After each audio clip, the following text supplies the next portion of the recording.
Hey everyone, it's 10:27 a.m. on Friday, June 16th, 2023, and right here is a white and polished brass Hunter Studio Series manufactured in the second quarter of 1990. And this is a major childhood fan for me, and I would see this prominently displayed in the Sears home catalog. Those of you remember those big, thick books where you could order whatever you wanted and have it delivered to your doorstep. Unfortunately, those days are over.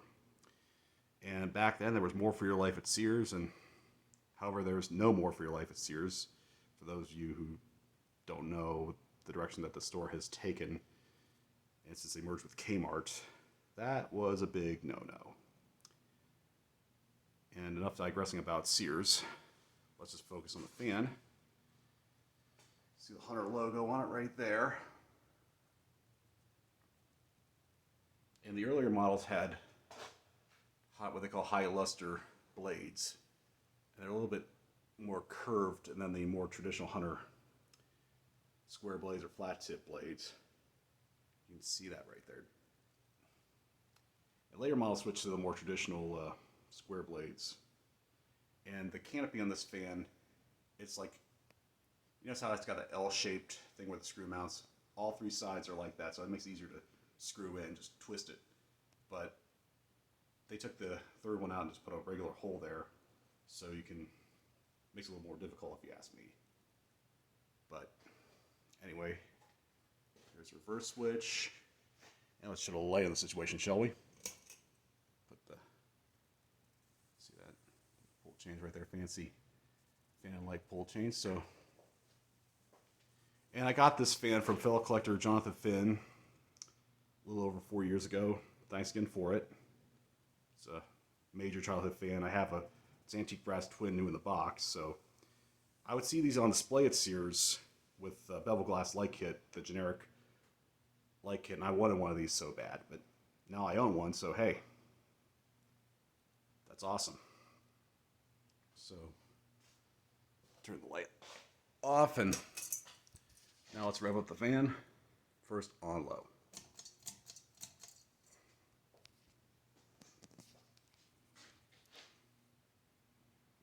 Go.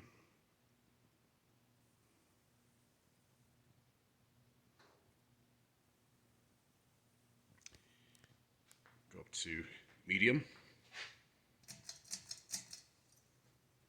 Another thing is about this fan. Notice how the sideband is polished brass as opposed to like the faceplate. That was a common feature on most Fasco ceiling fans around this vintage, definitely in the 1980s. I think this fan was Hunter tried to copy Fasco with this. But however, on the ever popular Studio Series remote, which outlasted this model, the polished brass faceplate was featured as opposed to the sideband. So anyway, and it's producing good air on medium. And now we'll bump it up to high, shall we?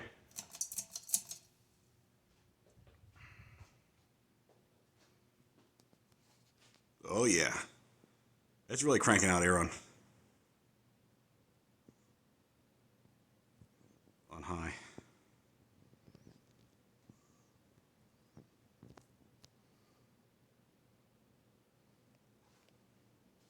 Feel that breeze right there. It's well balanced too.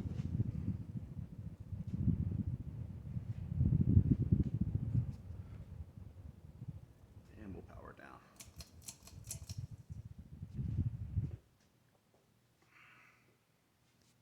As with most Hunters from this vintage, it has really good bearings.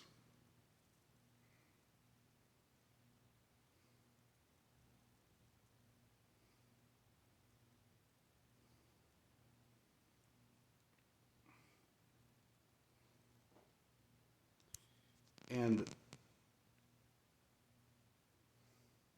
this fan was offered in polished brass, antique brass, and they even had a chrome edition with black blades, matte black blades on it in the Sears catalog, but those are ultra rare. And I'd love to have one of those. I think Hunter did away with that probably not too long after this model was released. Or maybe it was high luster blades. I don't know. Someone can clue me in on that. And the blades are not reversible on this model. I think the earlier models didn't have what you call Hunter switch blades. But it is installer's choice.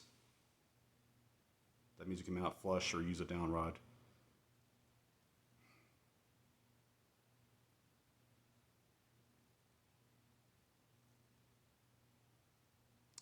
Still spinning down.